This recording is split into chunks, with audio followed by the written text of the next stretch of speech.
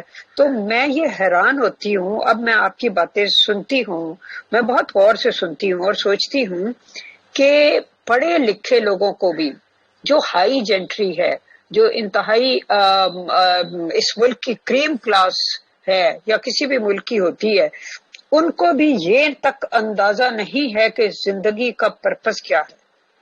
تو یہ بیچارے ان کی سوئیاں اور ان کے دھاگے جو ہیں پتہ نہیں وہ کس طرف سلائی کرتے چلے جا رہے ہیں.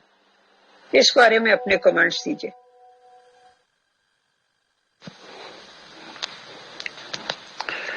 یہ آپ نے جو کچھ کہا ہے اس پر مجھے رونا یوں آتا ہے. غم یہ ہے اس بات کا کہ جو کچھ میں دیکھ چکا ہوں، جو سفر کر چکا ہوں، اس کے لیے زندگی بہت تھوڑی ہے. وہ میں کیسے اس سمندر کو مشق میں بھر کے دنیا کے سامنے پیش کروں گا؟ میں وہ کہاں سے لاؤں گا؟ وہ وقت یا وہ دل؟ اتنی عمر یہ تھوڑی ہے. جو میں دیکھ چکا ہوں، جو سفر کر چکا ہوں، تو اب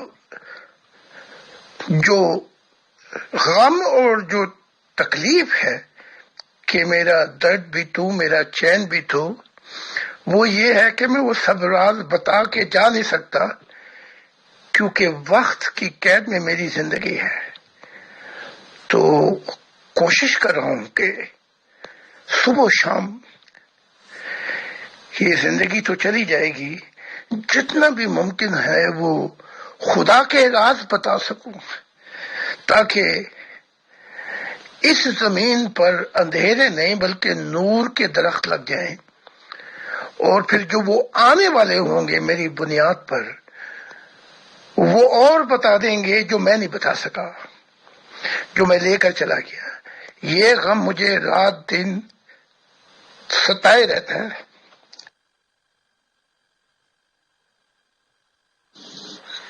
جی محترم، میں تو سمجھتی ہوں کہ آپ نے بہت کچھ بتا دیا ہے اور انشاءاللہ اور بھی آپ کو موقع ملے گا. میرا ایک بچپن کا دوست تھا، وہ میرا ساتھی تھا، لیکن پھر دنیا کے مسائل نے اسے انگلینڈ بھیج دیا اور وہ ملٹی ملینر شخص بن گیا. اس کا نام نہیں بتاؤں گا. بعد میں اس نے کئی فیکٹریاں لگا دیا. مجھے کہا کہ میں تجھے کچھ فیکٹریاں اس لیے دے دیتا ہوں یعنی کہ تو بھی اپنی دنیا بنا لے، لیکن اس نبوت سے تھوڑا سا ہٹنا پڑے گا. میں نے کہا یہ تو نہیں ہو سکتا. پھر جب میری ایک دور آیا مجھ پر کہ اپنے ذاتی کاروبار کی وجہ سے میں کام نہیں کر سکا خدا کا، تو میں نے پھر اپنے کاروبار چھوڑ دیے، یعنی کہ اوپر سے نیچے آ کے زیرو ہو گیا. پھر بیوی کی جو وکالت چلی تھی اس میں اتنا پیسہ بنا لیتی تھی، تو میں نے اس سے کہا کہ یہ جو پھر کتاب لکھی مخالفت ہوئی، تو اس کے بعد اس کا کام بھی ٹھپ کر دیا میں نے. تو پھر میں نے اس سے کہا کہ بس اتنا کر لیتے ہیں کہ جس سے ہمارا 1 ماہ کا گزارا ہو جائے. تو پھر سارے چیزیں جو بھی تھیں سب کو زیرو کر کے میں نے کہا یہ زندگی اب صرف ایک محبت کی کہانی ہے، اس کو مکمل کریں. کہیں ایسا نہ ہو کہ اس کے دور کے اندر خدا کا وقت بھی ضائع ہو جائے اور اپنا وقت بھی ضائع کر دیں. جی محترم، آپ بالکل درست فرماتے ہیں. اس راہ میں بڑے حرج اٹھانے پڑتے ہیں، بڑی قربانیاں دینی پڑتی ہیں. کوئی آسان راہ نہیں ہے، لیکن سطحی نظروں سے دیکھنے والے لوگ نہ تو ان باریک باتوں کو سمجھ سکتے ہیں اور کیا اب ان کو کہا جائے. میں یہ سوچتی ہوں محترم زاہد خان صاحب کہ یہ سوال جو ہے کہ میں کون ہوں، میں کہاں سے آیا ہوں، اس دنیا میں مجھے کیوں بھیجا گیا ہے، کیا میں مر کر دوبارہ زندہ کیا جاؤں گا، یہ ایک ایسا بنیادی سوال ہے جو ہمیشہ انسان کے ذہن کے گوشوں میں پیدا ہوتا رہتا ہے. جب وہ تنہا ہوتا ہے یا کسی وقت وہ کسی ایسی کیفیت میں ہوتا ہے تو یہ پیدا ہوتا ہے. لیکن پھر جو ہی وہ دنیا کے رونق میلوں میں جاتا ہے تو یہ سوال کہیں پیچھے رہ جاتا ہے اور لگتا ہے کہ بس ایسے ہی میرے ہی دماغ خراب تھا جو مجھ میں یہ سوال پیدا ہوتے رہتے ہیں، اور وہ پھر دنیا کے موج میلوں میں کھو جاتا ہے.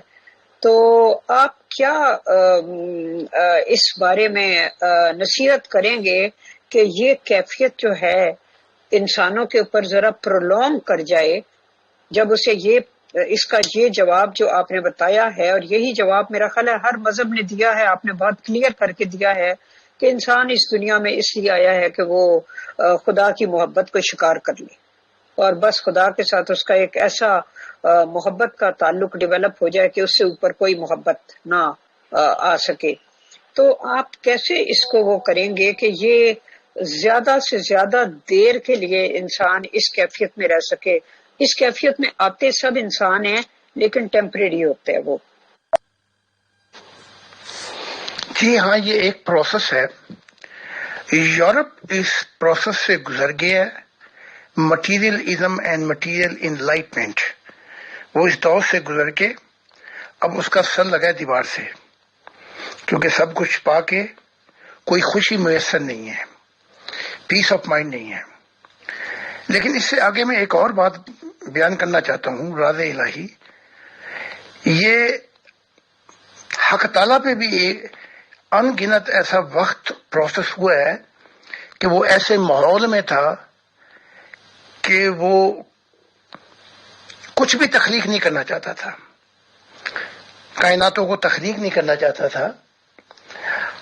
اب یہ ادھم میں وہ ماحول کیا تھا، یہ بھی ایک عجیب مضمون ہے. یہاں تو خیر یہ بیان نہیں کیا جا سکتا، لیکن خدا خود بھی اس شعور اور اس لاشعوری میں گزرا ہے کہ وہ نہیں چاہتا تھا. اس کے لیے ایک بہت وقت درکار ہوا. ہمارا جو ایشی نظام ہے، یہ اب ان کا سر کب لگے گا دیوار پہ وہ وقت بتائے گا. لیکن یورپ جو ہے اب وہ تلاش کر رہے ہیں کہ زندگی کیا ہے. جن چھوٹے چھوٹے پروسیس سے ہم گزر رہے ہیں زندگی میں لاشعوری کے، ان سب پروسیس میں خدا بھی گزر چکا ہے. ہاں، اس کے لیے وقت نہیں تھا. ہمارے لیے وقت تو ہے لیکن محدودیات بھی ہیں، لہذا چھوٹے چھوٹے پروسیس سے ہمیں گزارا جا رہا ہے.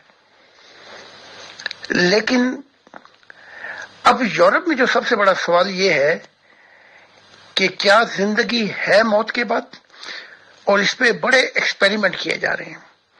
حتیٰ کہ روح کا وزن بھی بتایا جا رہا ہے، اور یہ بھی بتایا جا رہا ہے کہ موت کے بعد دماغ کام کرتا ہے، اور خاص وقت کے بعد جا کر، یعنی کہ یہاں تک بتایا گیا کہ وہ جب وہ اس جسم کو چھوڑ دیتا ہے، یعنی کہ دماغ کام کرتا ہے موت کے بعد بھی اس کے جسم میں، پھر جب چھوڑتا ہے تو وہ جو ہے شعور، وہ جو دماغ ہے وہ زندہ رہتا ہے کسی اور فارم میں. تو یہ 507 بال ان کو پتہ لگے گا، یہ جو مٹیریلزم کے لوگ ہیں، ہمارے لوگ جنہوں نے دوڑ لگائی ہے. تو جب میں یہ کہتا ہوں کہ لاشعوری اور شعور، تو میں یہ نہیں کہتا کہ خدا لاشعور تھا، میں یہ کہہ رہا ہوں کہ اس کے لاشعوریوں میں جو عدم میں وہ اپنا وقت گزارتا تھا، کانسیپٹ تو تھا، وہ تخلیق نہیں کرنا چاہتا تھا۔ وہ کیوں تخلیق نہیں کرنا چاہتا تھا؟ یہاں بھی بڑے سوال کھڑے ہو جائیں گے، یعنی کہ وہ ایسے ایسے عدم ہیں جن کی ہمیں خبر نہیں۔ تو اب جو کچھ وہ مشاہدات کراتا ہے تو وہ میری روح بھی گونگی ہو جاتی ہے، میرا دل بھی، سب کچھ گونگا ہو جاتا ہے، کیونکہ جب میں واپس مڑتا ہوں میرے لیے زمانے بدل چکے ہوتے ہیں اور یہاں کچھ نہیں بدلتا، یہاں بڑا پروسیس سلو ہے۔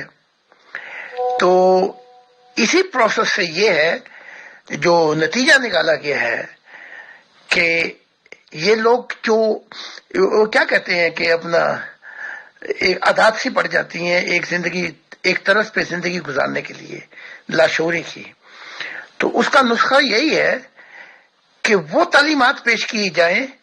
یہ تو نسل ضائع ہو گئی اب تک، لیکن آئندہ آنے والی نسلیں ضائع نہ ہوں تو وہ پیش کر دیا جائے جو خدا کا شعوری اور جو خدا پر بیتی اور جو راز الہی وہ بتا رہا ہے، بس یہ چابی ہے جسے آنے والی نسلیں ضائع نہیں ہوں گی روحانیت کے اندر۔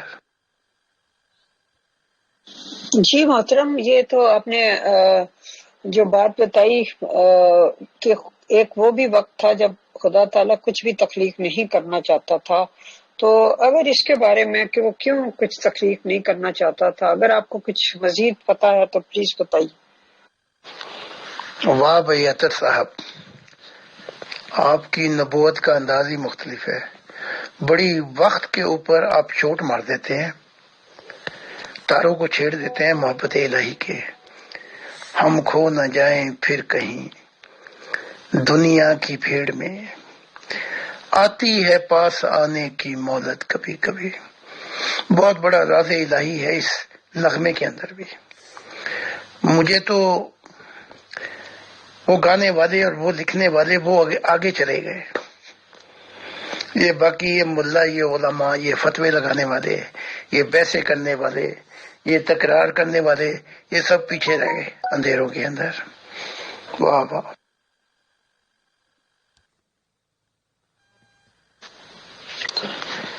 بس کیا بتاؤں مغل اجالا صاحبہ، چھیڑنا ہم دیوانوں کو،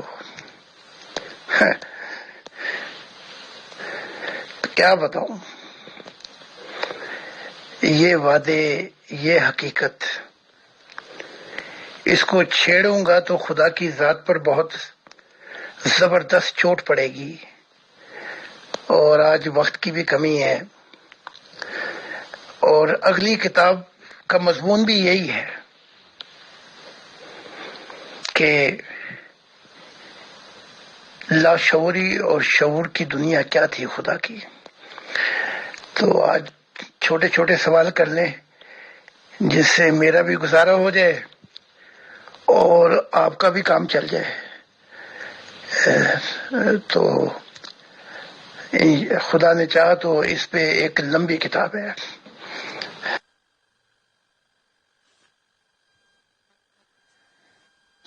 جی محترم، ٹھیک ہے، جیسے آپ چاہیں۔ بہرحال اس سوال کا جواب ڈیو ہے آپ پہ، جب بھی آپ کے پاس وقت ہو تو آپ کسی آڈیو میں یا کوئی وہ ویڈیو بنا کے دے دیجیے گا اس کا جواب۔ تو ابھی ایک ممبر کا سوال آیا ہے، انہوں نے پوچھا ہے کہ محترم زاہد خان صاحب نے فرمایا ہے میرے ہزارہ روپ ہیں جو خدا نے مجھے دیے ہیں، اس کا کیا مطلب ہے؟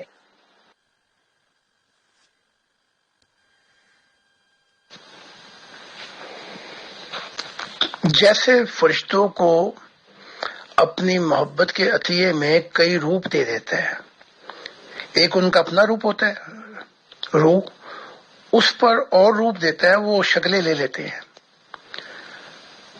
اس پہ محمد عربی نے بھی کہا ہے کہ میرے کئی روپ ہیں۔ تو ہوا یہ کہ میں ایسے اعلیٰ عالم بالا مسکن میں تھا جنتیں ساری نیچے تھی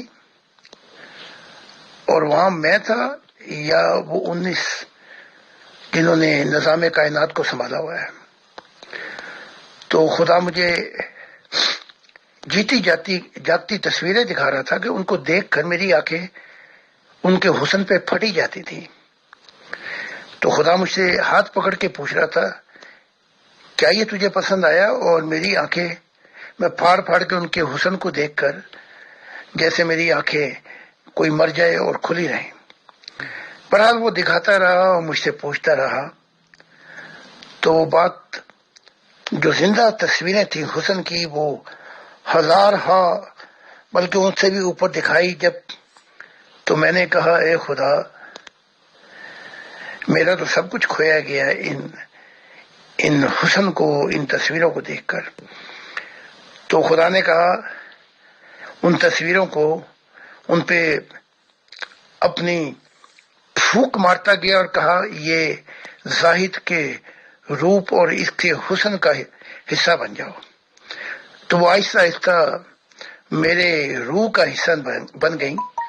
تو میں نے خدا سے پوچھا تیرے پاس میں کس روپ میں آؤں؟ تو خدا نے کہا میرے پاس اس روپ میں آنا جس روپ میں نے تجھے پہلی دفعہ بنایا تھا کہ جب یہ مانگ سجی،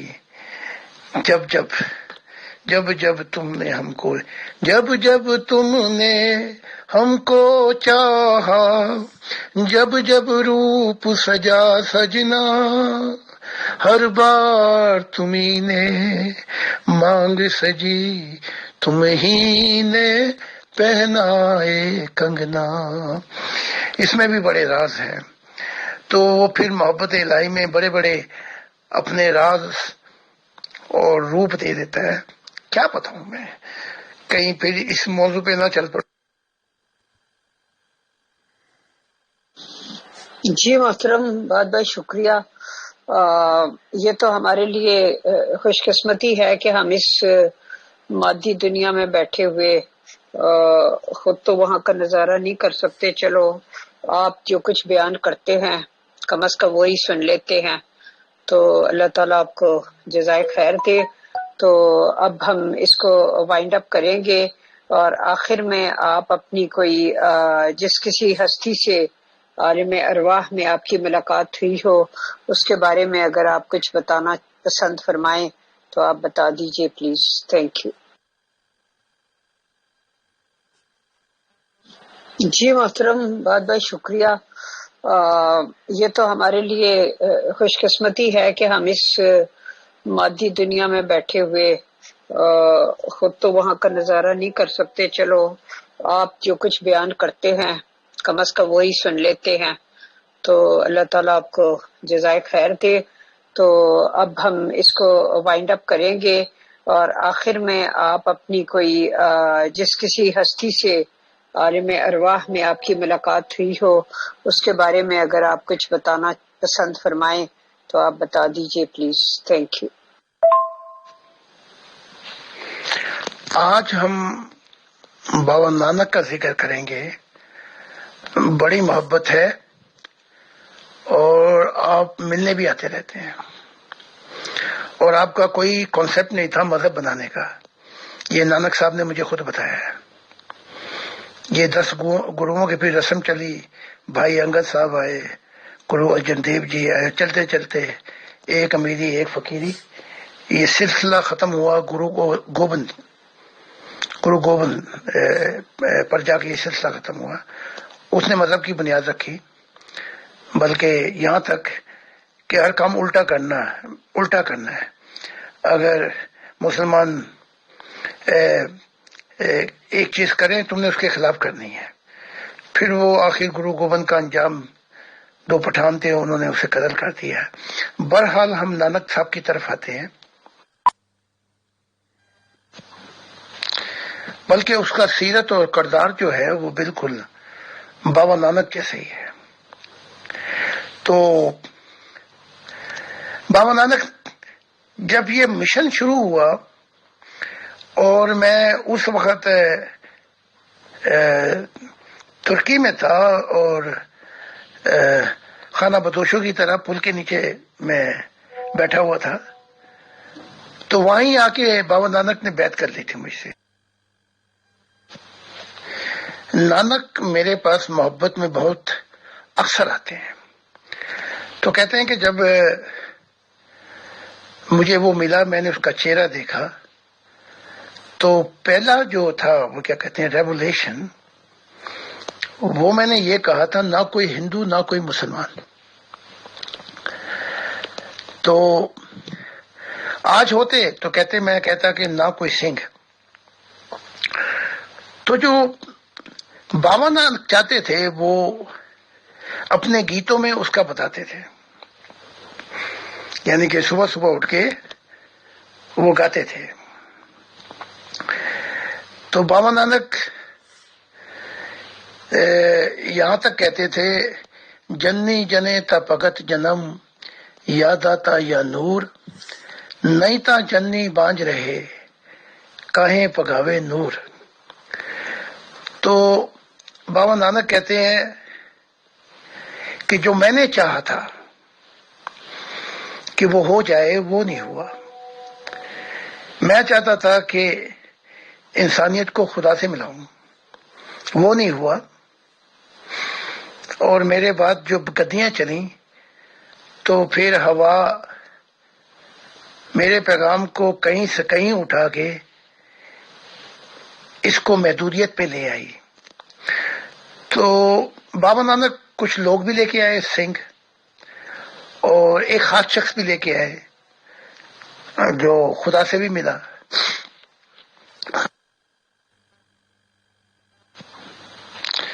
بلکہ اس کا سیرت اور کردار جو ہے وہ بالکل بابا نانک جیسے ہی ہے۔ تو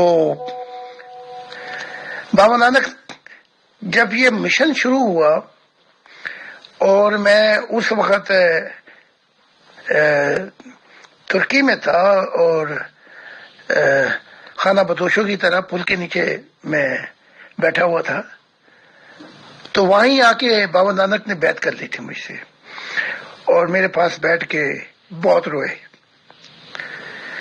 تو مجھ سے کہا کہ یہ سفر دور تو ہے، لیکن اس سفر میں ہم سفر اے ہم نشی میں تیرا ہم راز ہوں۔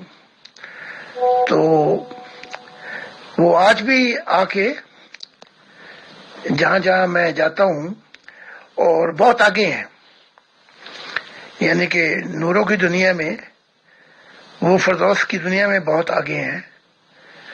اور عجیب بات یہ ہے کہ دھواں بھی نہیں ہے ان کے نور کے اندر یہ بڑا کمال ہے۔ تو جب وہ آ کے بیٹھتے ہیں تو میں گھر محسوس کرتا ہوں، یعنی کہ کوئی اپنا ہم سفر مل گیا۔ تو آج یہ بابا نانک کا پتہ ہے، امید ہے کہ آپ کو یہ سن کر لذت ملے گی۔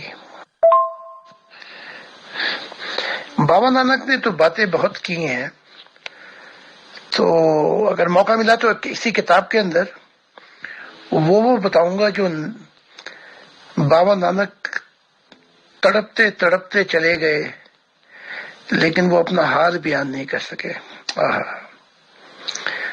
تو وہ حال اگر میں نے بیان کر دیا خدا کا، تو ان کا حال بھی بیان ہو جائے گا، کیونکہ خدا کے حال کے ساتھ ہماری زندگی وابستہ ہے، اور ہماری محبت، ہماری منزل اسی حال پہ وابستہ ہے۔ تو بہت بہت شکریہ۔ ہاں، بہت کچھ لکھا ہے گیتوں کے اندر، بالکل داؤد کی طرح تھے۔ صبح صبح داؤد بھی بیٹھ جاتے تھے، اس لیے خدا نے کہا تھا مجھے میری نگاہ داؤد پہ رہتی ہے، کیونکہ خدا کو گیت سننے کا بہت شوق ہے۔ لو آپ کو راز کی بات بتا دی، جب گیت سنتا ہے تو 100 قرآنوں سے اوپر اس کا دل دھڑکتا ہے، یا 100 بائبلوں سے اوپر۔ تو یہ گیت کی زندگی سیدھی دل پہ لگتی ہے۔ تو یہی تو کہا تھا نانک نے، میں وچ آیا تے میں وچ گیا، میں وچ لتا تے میں وچ دتا، یعنی یہ میں ٹوٹے تو پھر آواز اور صدا سنائی دیتی ہے خدا کی. یہ بڑا لمبا مضمون ہے. تو بہت بہت شکریہ آپ کا. ہاں بھائی اطہر، یہاں سے کہاں لے کر جانا ہے آپ؟ وہ سچے لمحات کی طرف آؤں؟ مجھے ذرا آپ کوئی 7 منٹ دے دیں تھوڑا سا، تو میں پھر اگر سچے لمحات ہے تو وہاں آ جاتا ہوں. اس کے بعد پھر دوسرے گروپ کا بتا دینا. اچھا اطہر. جی حضور بہت شکریہ، آپ پر خدا کی سلامتی. جی جیسے ہی آپ اویلیبل ہوں آپ ہمارے اگلے اردو ٹرانسلیشن والے چیٹ گروپ پہ سچے لمحات خدا کے ساتھ پہ تشریف لے آئیے گا. بہت شکریہ حضور. جی محترم، بابا نانک صاحب کے بارے میں جان کے بڑا لطف آیا. بہت پسند ہے مجھے ان کی شخصیت، میں نے کافی پڑھا ہے ان کے بارے میں. اور ایک چھوٹی سی کتاب ہوا کرتی تھی ہمارے گھر میں جس کا نام تھا سندر گٹکا، اس میں کچھ ان کے گیت وغیرہ تھے. تو یہ جو ان کی زندگی میں جو ان کے یہ 5 کاف مشہور ہیں، 5واں مجھے یاد نہیں آ رہا، کڑا، کرپان، کچھا، کیس وغیرہ، اس کی کیا اہمیت تھی؟ مطلب اس کا بیک گراؤنڈ کیا تھا؟ اس کا بیک گراؤنڈ یہ ہے کہ نانک بھی شیعوں کی طرح ماتم کرتے ہیں، کیونکہ یہ جو 5 چیزیں یہ بتا گیا تھا اس نے مذہب کا رنگ لے لیا. کڑا، کرپان، کچھا، کیس، اور ان 5 چیزوں کو لے کر جو مذہب کی بنیاد پڑی ہے، یہ گرو گوبند سنگھ نے ان چیزوں کو سنبھالا. تو اب اس کا مضمون یہ تھا کہ وہ سفر بہت کرتا تھا، تو سفر میں زندگی گزری کافی 25 سال. تو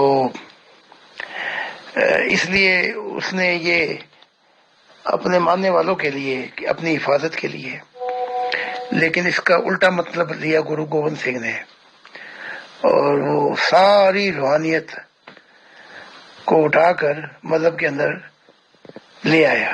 جیسے صوفیوں نے ساری روحانیت کو لے کر وہ اسلام کے اندر گھس گئے. تو یہ ہے بس، اور کیا تھا اس کا روحانی مطلب. یہ وہ اگلی دفعہ بتا دیں گے. جی محترم زاہد خان صاحب، آپ کا بہت بہت شکریہ آپ کی تشریف آوری کا، اور بہت ہی آپ نے معرفت سے پر گفتگو کی اور بہت سے ایسے نکات پیش کیے جو ایک آئی اوپنر کی حیثیت رکھتے ہیں. تو اللہ تعالیٰ آپ کو آپ کے مقصد میں کامیاب کرے اور آپ اسی طرح تشریف لاتے رہیں. Thank you very much. بہت بہت شکریہ، بہت جزاک اللہ محترم Zahid Khan sahab, admins team and all dear group members of pure discussion group. شکریہ، جزاک اللہ.